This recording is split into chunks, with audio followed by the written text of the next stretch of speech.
If you own a vehicle with less than 200,000 miles and have an auto warranty about to expire or no warranty coverage at all, listen up. CarShield has a low-cost month-to-month vehicle protection plan that covers more parts than ever. Visit carshield.com/audio to find out how you could pay almost nothing for covered auto repairs. Drivers who activate this vehicle protection today will also receive free roadside assistance, free towing, and car rental options at no additional cost. Get your free quote today at carshield.com/audio. That's carshield.com/audio.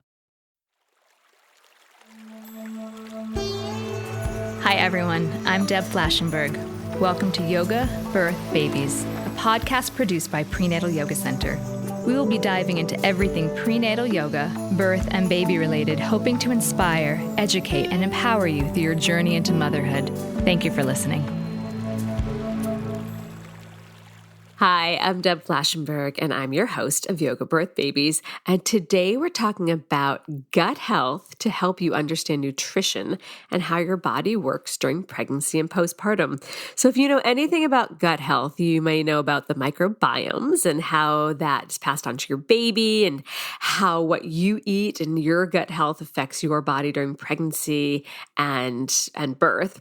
But we also, as we talk about symptoms of gut issues and treatment of gut issues, there's several side conversations around poop. I know, you're like, did you say poop? I did, because it tells you a lot about your gut health. So I thought it was a really fun, informative conversation and something to make you definitely walk away from thinking about your body. So to have this very lively conversation, I have Bridgitte Mallinson. Let me tell you a little bit about Bridgitte. She is a functional medicine dietitian, business mentor, and the founder and CEO of GutPersonal, a supplement company that empowers everyone to eliminate gut issues for good through a personalized approach.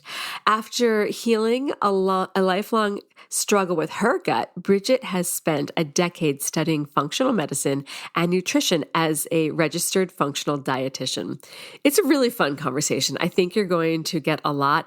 And as a new parent, you're probably interested in the gut health of your baby. And are they gassy? Are they bloated? Are they colicky? Your gut health can be influencing your baby. So you may get interested in supporting your health and therefore that of your baby.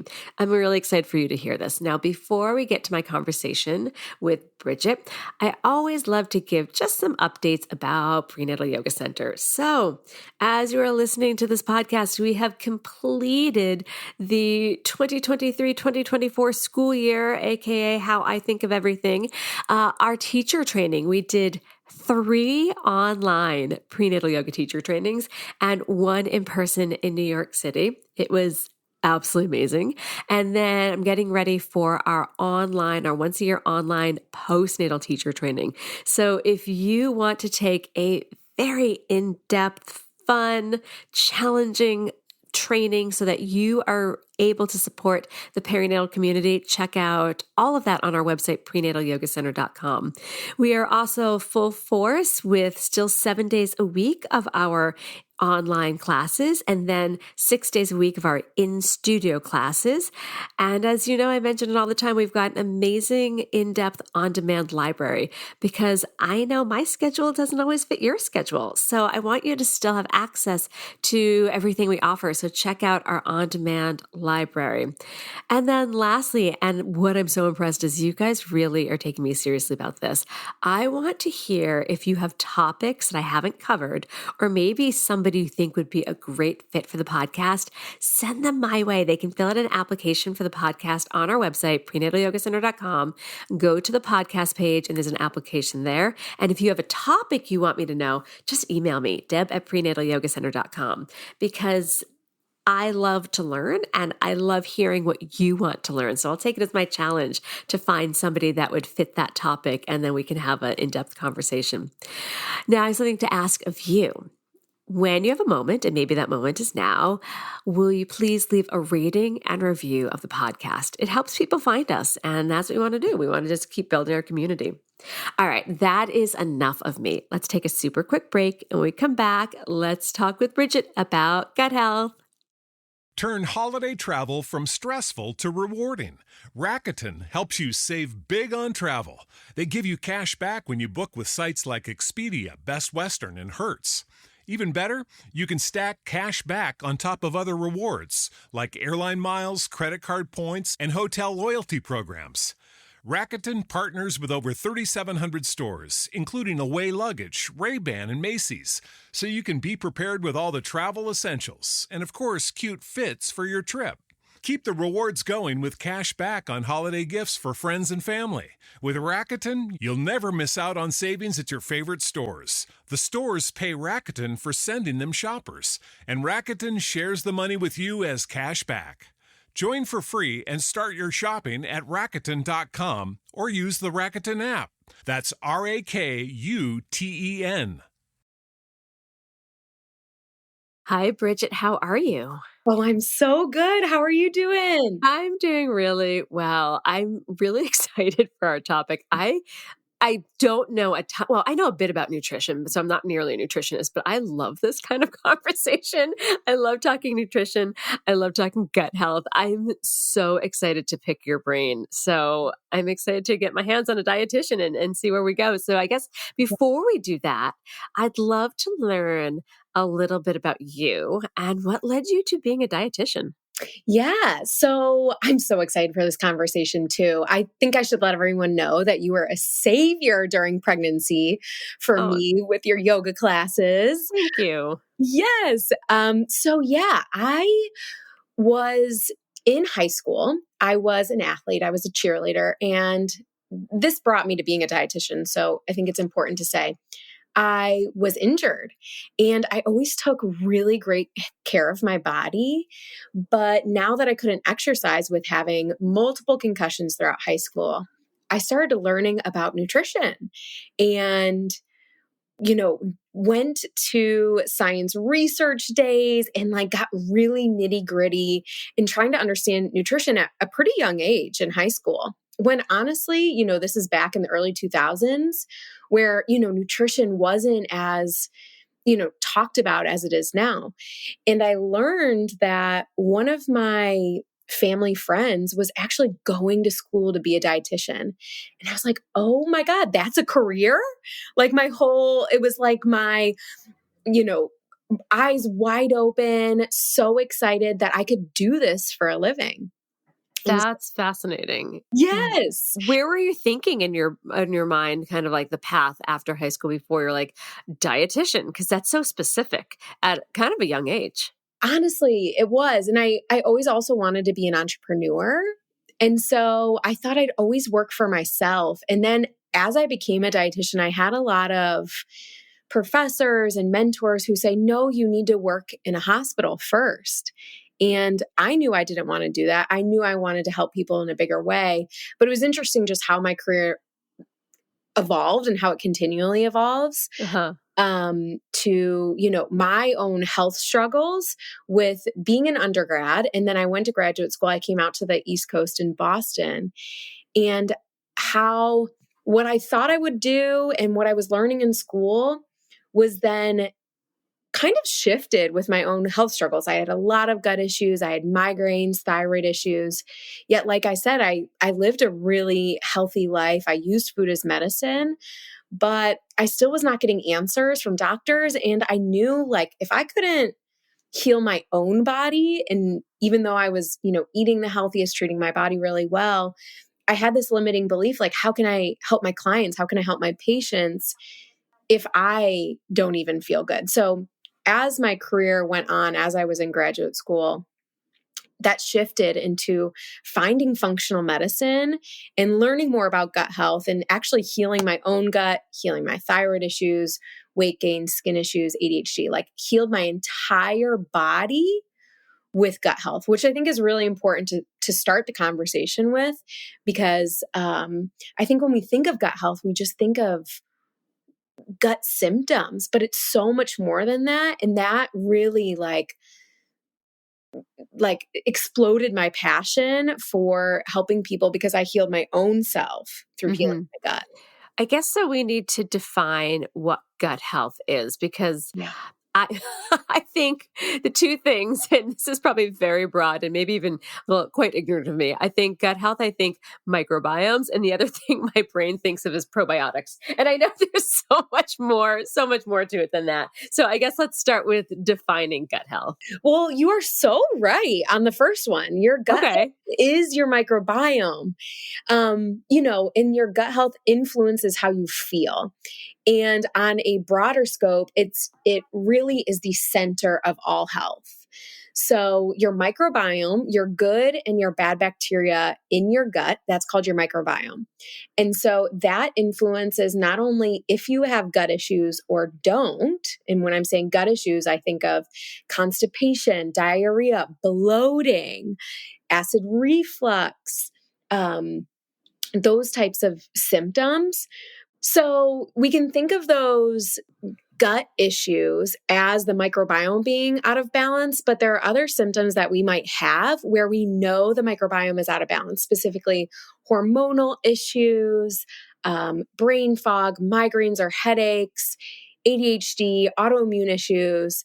The gut is just the center of all health. And it's really important to have a healthy gut. So you're spot on with the microbiome.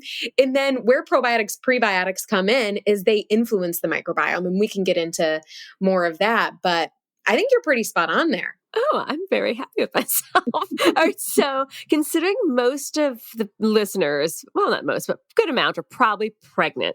How does pregnancy affect gut health and gut microbiomes?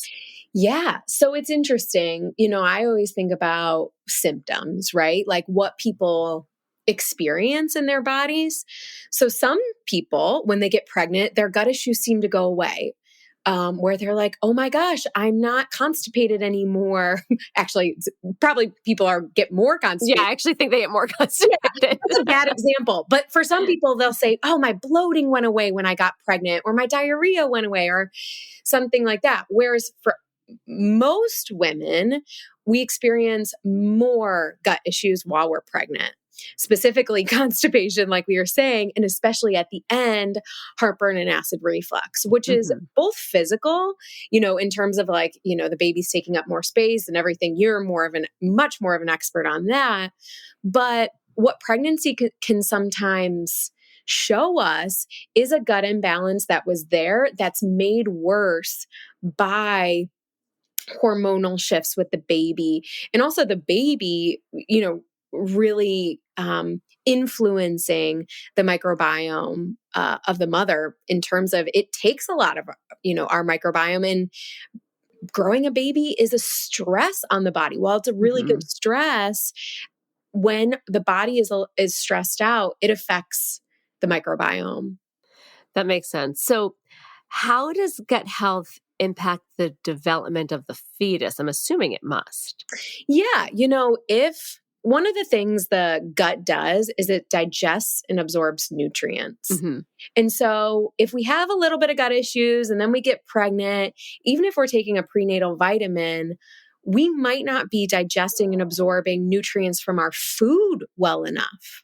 And so this is really important, where I'm always saying to our clients to really work on their gut health before they're getting pregnant if they can.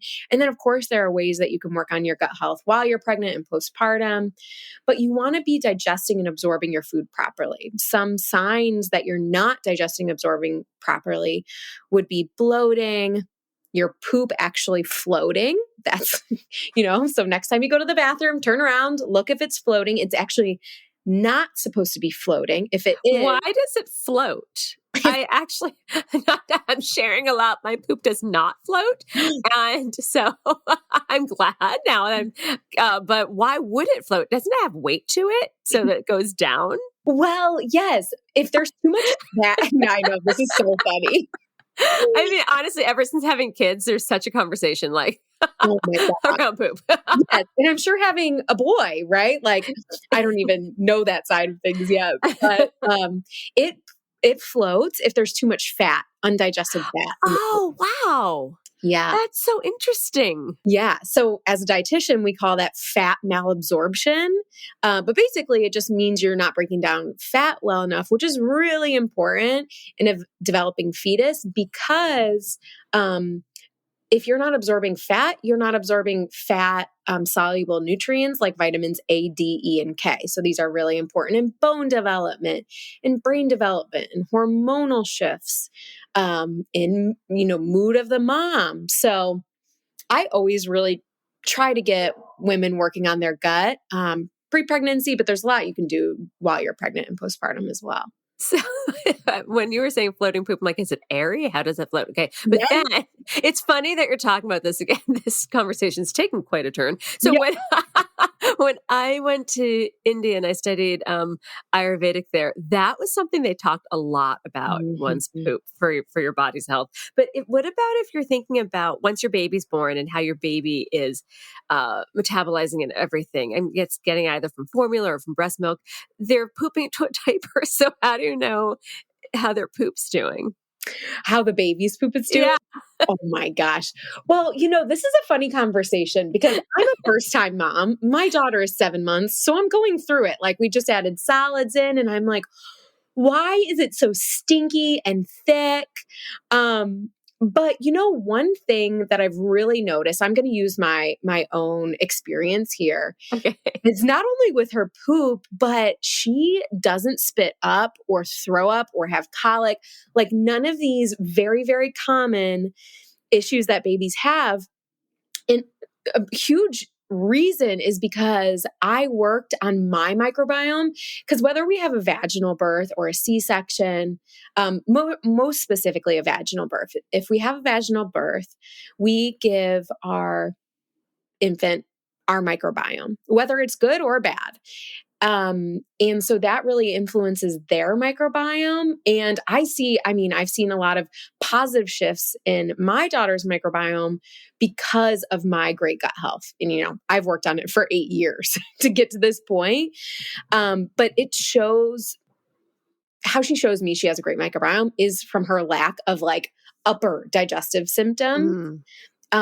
I think a lot of lower digestive symptoms, I think it's just always shifting, right? Like poop specifically. But if it gets really, really stinky, that can be a sign that things can be off. Same with adults. Interesting. All right. So when you were talking about vaginal births, and maybe I'm asking something kind of beyond where you practice, but I know with vaginal births, like we said, the baby goes to the birth canal, Yep. picks up the parents' microbiomes. But then have you heard about, I think it's called seeding, Yes. where there's like a cotton swab that goes into the parent's vagina and then they wipe the baby with that if they're having a C-section? Absolutely. One of my great girlfriends who had a baby at a similar time than I did and is also a dietitian, she had to have an emergency C-section, and that's exactly what she did. And the baby's been really healthy. When we think about the developing microbiome, the first 2 years of life are the most important. And so when I'm working with a client, we start like, say they're, a 30-year-old client, we're actually starting their timeline at their birth. Okay. Were you born C-section or vaginally? Okay. And then were you on antibiotics in the first 2 years of life? Were you on probiotics in the first 2 years of life? Were you a colicky baby? Did you spit up a lot? Like when we're thinking about health, it truly starts then. And of course, there's a lot of things that we can't do, that we don't have control over, like an emergency C-section or something like that. But those things all impact gut health. So if we have gut issues at 30 years old, let's say, that's impacted by our, method of delivery. Okay, this might also be, I'm going a little too deep. Does it matter how quickly a baby goes through the birth canal? No. So it can be like a fast shot through or a long slow. It's still going to get it, baby. Yep. I love that. All right. So let's keep with the whole idea of the baby's gut because we just talked about the vaginal microbiome. So what about breastfeeding? So if someone chooses to breastfeed, how does that maternal diet impact the infant's gut health? Because I know so many of my students talk about their baby having gut issues, and they've so restricted themselves. They're practically eating nothing. They've taken dairy out. They've taken soy out. I'm like, what are you surviving on? They're like, rice and chicken and vegetables. And I'm like, oh, you must be so sad. So how does the maternal diet impact infants' gut health? It does in such a positive and maybe not so positive way, but I always like to think of the positive first. So it's like, if you are getting the best thing that you can do for baby and for baby's microbiome is to eat a variety of foods. Now, that example that you just gave is probably the opposite of that advice, right? But I'm more so talking about like different colors of the rainbow. We know not only for adults, but for babies and breast milk and the nutrients that are in it, the variety really matters. So for example, if you never really eat vegetables, or if you just eat green vegetables, adding in blues and purples and reds and oranges, that's actually going to help the baby's health a lot. I would say the thing that where nutrition is less important is where there's already where the mom doesn't have a great microbiome in the breast milk that will constantly be given to the baby, right? So making sure the mom is on a probiotic. If the baby's having a lot of issues, the baby can be on a probiotic. I've had moms with mastitis where I've had them put an infant probiotic actually on their nipple, and then the baby can get the probiotic in that way. There's so many ways to shift the microbiome. So variety, probiotics are really great. And then if the baby's having a lot of gut and skin issues, I love to use a dairy-free colostrum. So if we think of like the colostrum for the baby is liquid gold, we can actually use this for humans too. And it's taken from a cow basically, but it's dairy-free. And it's really, really incredible at helping things heal, because we can do like those nutrition edits and specifically, like you said, take eliminating foods, but really shifting that microbiome from being out of balance into imbalance is going to require supplements. All right. That makes sense. All right. So let's talk a little about the symptoms, because people might not, I know like the first thing I think of is like gassy and bloated, but what other symptoms? Actually, no, now that I'm saying that, I lied. I think mucousy too, because to my knowledge, you're the one that knows this far more than me, but I feel like, doesn't mucus kind of show inflammation? Yeah. Oh my gosh. I don't know if I've ever been asked about mucousy poop on a podcast, and I love it so much because it is so important. Well, I was thinking more like, I wasn't thinking mucousy poop, but we can go there. I was thinking more like congestion and just like mucousy. Like, So yes. Let's talk about symptoms of gut issues. Okay. So we're talking about two different types of mucus. But we can go to both. We can absolutely discuss both. Yeah. So the big gut issues that we see are the gassy, the bloated, constipation, diarrhea, going too much, urgency, like, oh my God. What does mucousy poop look like? Yeah. This is new. Yeah. I'm going to Google this later. Yeah. Looking at the poop, you can tell a lot. So mucus is actually an immune system overreaction. So 70% of our immune system is in the gut. Honestly, the mucus in the poop is also related to mucus and congestion because they're both an immune overreaction. So yes, there can be some inflammation, but it's more of the immune system being on high alert. So basically the immune system being like, whoa, whatever foods you ate, or I am just out of balance from stress and whatever it could be, from congestion, histamines are a stress, but that's the root cause of that is all gut imbalances.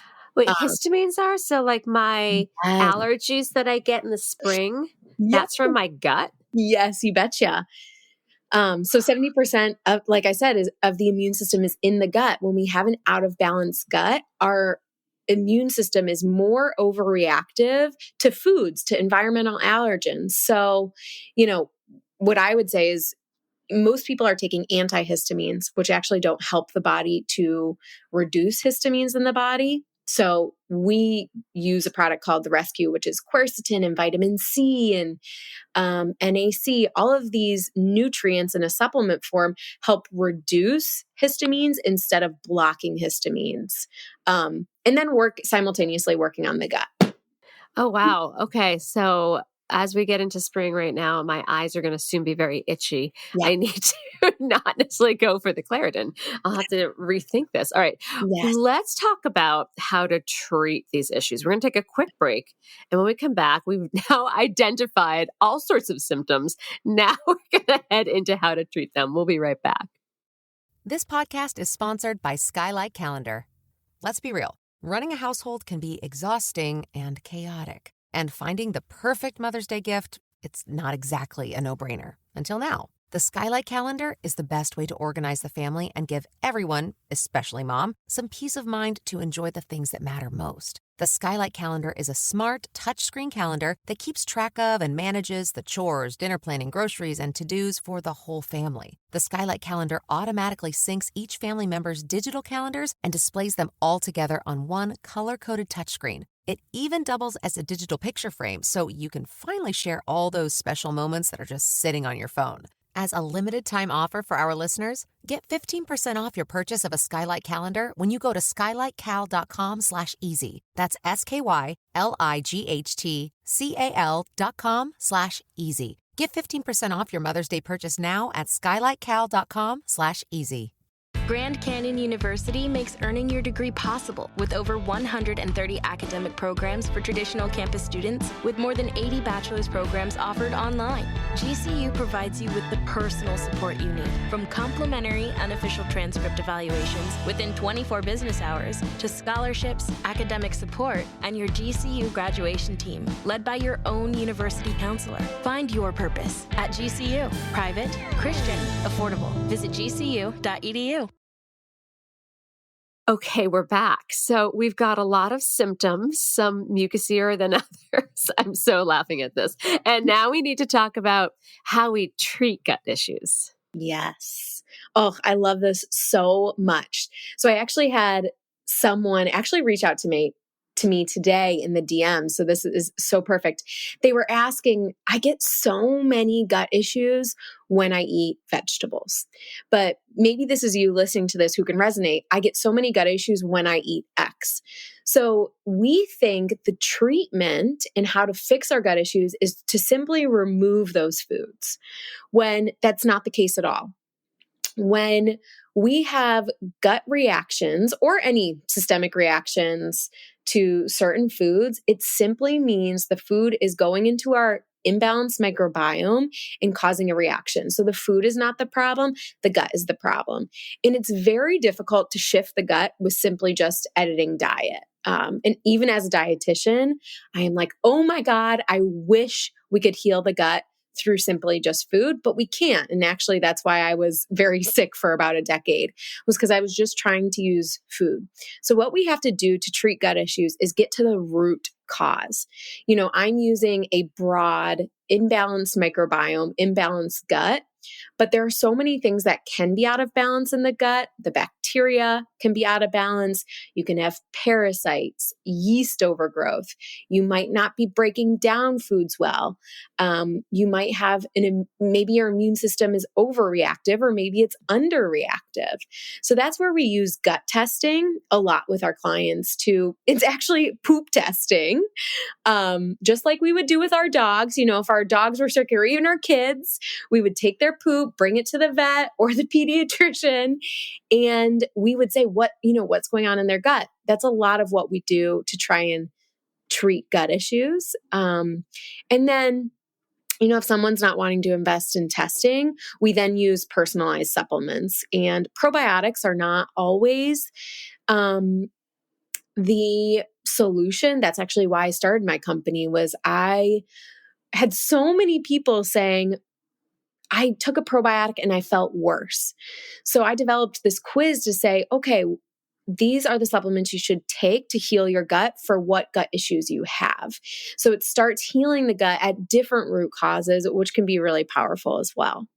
So I know we're going to talk about supplements to help, but is there anything about, I know for me, if I have onions and garlic, Ooh. much to the sadness of my husband who loves to cook with it, I do not tolerate it well. I feel great when I don't have it, but when I have it, I get bloated, I get gassy, I get tired. So I've learned to cut that out. And then I feel great. So is there anything to taking certain foods out, or is it really a much bigger picture than that? Oh my gosh, Deb, we have opened, what did they say? Opened a can of worms? Yeah. Woo! If there were two foods that gave me insight of what's going on in your gut, it's onions and garlic. All right, so go. Here I'm we go. curious. This is going to be your personalized recommendations right here. No. Okay. When onions and garlic are giving us digestive issues, one, these two foods are really big prebiotics, which means that they feed bacteria. So we hear of probiotics, we think of prebiotics. Probiotics are the good bacteria, which we can take in supplemental form or in foods like fermented foods and yogurt, things like that. Prebiotics are in vegetables in terms of fiber. And so onions and garlic are super strong prebiotics. When you can't tolerate specifically onions and garlic, but also, if anyone's ever heard of the low FODMAP diet or FODMAPs, other foods would be apples or I love apples. Oh, good. Or the cruciferous vegetables like broccoli and cauliflower. Oh, I love those. I have them almost every morning with my eggs. That's excellent. However, she's like, I'm going to talk us out of this. My gut is fine. No, with it not tolerating any of those, and everyone's body is going to be super different, but those are just some classes of foods. That really means there's bad bacteria in the gut. Oh. And so definitely recommending a test there. Or if you're like, I just take them out and I'm fine, I'm going to just challenge that. While that might be the only symptom now, gut issues, if you just take out the foods, it's basically Band-Aid to the issue.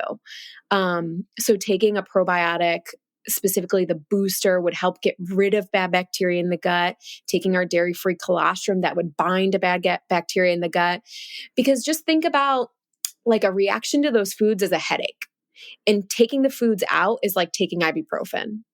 It's just Band-Aiding a symptom that your body's trying to say, hey, pay attention to me here. Okay. All right. No, I'm hearing you. I'm digesting it. Haha. Play on words. But I will definitely think about that. So I know one of your passions is supplements, but how can whole foods also help promote gut health? So I know, we'll get into supplements, but what else can someone do just from their diet to support healthy gut health? Yeah. So it depends on kind of where their gut health is. So if they have pretty good gut health, they're not having any digestive symptoms, they're not having any of those other symptoms that I talked about with an imbalanced gut, like hormone imbalances, brain fog, headaches, any of those skin issues, those would all tell me you're having gut issues. If you're not having any of that, variety is so important, especially with fruits and vegetables. So if you usually go to grab, what's a great example? White potatoes, grab purple potatoes. If you usually go to grab broccoli, even grabbing asparagus, you know what I mean? So it's just variety of fruits and vegetables if you don't have gut issues. If you do have gut issues, it's really hard to say, make these nutrition shifts, because one person might feel great on the nutrition shift, another person would feel worse. So I would say where whole foods can be really supportive is variety. And then if you have, some of these fermented foods like sauerkraut or kimchi. Oh my God, I love kimchi. But when I had gut issues, if I had kimchi, that would send me on a 5-day flare up of bloating and gas. So that's where I say, just be very careful. If you have no gut issues, go for it. But if you really have gut issues, it's really going to be about healing your gut and then making nutrition shifts. All right, this is interesting because I think all those out there, I don't think I've ever met, maybe except you, who's had like perfectly healthy gut, because most of us have, some probably habits and just haven't investigated enough to know how to heal. Because I always thought I had pretty good gut health. And now you're telling me no. The onions and garlic are telling me differently. I know. But and this is a thing, I think that's coming more to light, where even our conventional medical system is starting to learn more about gut health. And of course, we know, like, Hippocrates was saying, like, the gut is the center of all health. So we're just starting to understand even further of how supportive it is of health, and how when things are out of balance, it really, you want to check out the gut first. All right. So I'm quite confident that people that are listening, the pregnant folks, are like, yep, want to pass that healthy microbiome onto my baby, especially if they're going to breastfeed, they want to pass that on to their baby. So what are we talked about a few ways to treat, and I know that you do work a lot with supplements. So I'd love to give you the opportunity to share how do I say this? Just kind of broadly, what would be helpful for people's guts while they're pregnant? Okay, we've got the most important thing. Now, we haven't talked about this at all, but I have to share. Okay. Because most women do get constipated while they're pregnant. Taking magnesium glycinate while you're pregnant, not citrate. It is not absorbed by the body. Magnesium glycinate. Magnesium is involved in 300 different processes in the body. Probably 50 of those are related to growing a human. So a lot of women get restless legs or constipation, or they can't sleep. Calf cramps too. They have cramps. Oh my gosh, yes. Or tight muscles. I'm sure you see that with your clients at the studio. Mm-hmm. Yep. This is all related to magnesium deficiency. Magnesium is so used to grow a baby, and the mother then becomes deficient. So usually about 300 milligrams of magnesium glycinate is incredible at night for women. And I did double that dose. I never had pregnancy constipation or insomnia. So that was, and that's something we recommend to our clients, but I always like to give little anecdotes. So magnesium, and then a probiotic. So taking our quiz can be really powerful to personalize which probiotic for you. All of those are pregnancy safe. We also have a probiotic that's specific to group B strep and urinary and vaginal health, which is called the women's probiotic. It's the only 2 research strains to support group B strep. So I love women who are early stage pregnancy, or even, at the end of their pregnancy, to be taking it, because it has some great research on it. Those are the big ones. And then the dairy-free colostrum is, if you've had a lot of gut issues pre-pregnancy and you're continually having gut issues and skin issues, that like really shows me the gut is out of balance. Our dairy-free colostrum is so powerful in healing the gut, healing the immune system. It's the liquid gold that we can use as adults. So when you're talking skin issues, you're talking like pimples or like eczema, or? Ooh, good question. All of the above. However, eczema, psoriasis, rosacea, these are all incredibly linked to an imbalanced gut. Interesting. And same for the baby. It's really amazing how once you start improving your gut microbiome, how the babies, eczema is so common in babies. Mm-hmm. And it's just telling us the baby and mom needs to improve their gut. Wow. All right. I love this. A lot of foods. This is so great. Okay, we're going to take another break. When we come back, what is one final tip or piece of advice you'd like to offer new and expectant parents? We'll be right back. We're back. Okay, so this is going to be interesting because you have the hat of being a dietitian and knowing a lot about pregnancy that way, but you're also a new parent. So I'm very curious your answer to what is one final tip or piece of advice you'd like to offer new and expectant parents? So the first thing that came to mind is not related to my career at all, but I'll just say it. It's giving yourself grace. That's something that my husband and I would say to each other probably 5 times a day when my daughter was newborn. So giving yourself grace. And then one tip that I would give to new or expectant parents from the dietitian lens would probably not be anything related to gut health, would be to make sure you just eat. Oh, Like, that's good. you know what I mean? Like that's, I think, giving yourself grace. Like you just need to make sure that you eat 3 balanced meals a day, protein, fat, carbs, color, in order to have energy to take care of that new babe. So that's what I would give. I really like that. I know when I was kind of in the thick of the first few weeks of my first child, my son, I was so focused on him and breastfeeding, and I didn't always eat well. I feel like it's a Right. glass of milk. That's a meal. So that's a really, really good piece of advice. Where can people find your work? Yeah. So I'm Bridgitte Mallinson on Instagram. You can find me, ask me any questions. I'd love, to answer any clarifying questions from this podcast or just in general, or just come say hi. I'm a new mom as well. And then gutpersonal.com. If you resonated and feel like you need any support with supplements, we also have programs that will help you with nutrition there, of course. But would love to support anyone in your community where we can. It's all about empowerment here.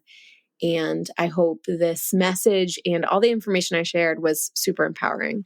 It was great. Thank you so much. Now I think everyone's going to go look at their later. Yes, I love it. Thanks so much, Bridgitte. It was such a great time talking to you. You too. Thank you. This has been an episode of Yoga, Birth, Babies, produced by Prenatal Yoga Center. You can catch us on Facebook, Twitter, Instagram, and Periscope. I'm Deb Flaschenberg. Thanks for listening.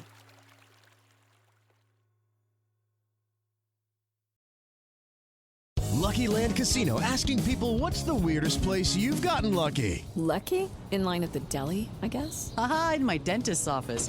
More than once, actually. Do I have to say? Yes, you do. In the car before my kids' PTA meeting. Really? Yes. Excuse me, what's the weirdest place you've gotten lucky? I never win and tell. Well, there you have it. You can get lucky anywhere, playing at LuckyLandSlots.com. Play for free right now. Are you feeling lucky? No purchase necessary. Void where prohibited by law. 18+. Terms and conditions apply. See website for details.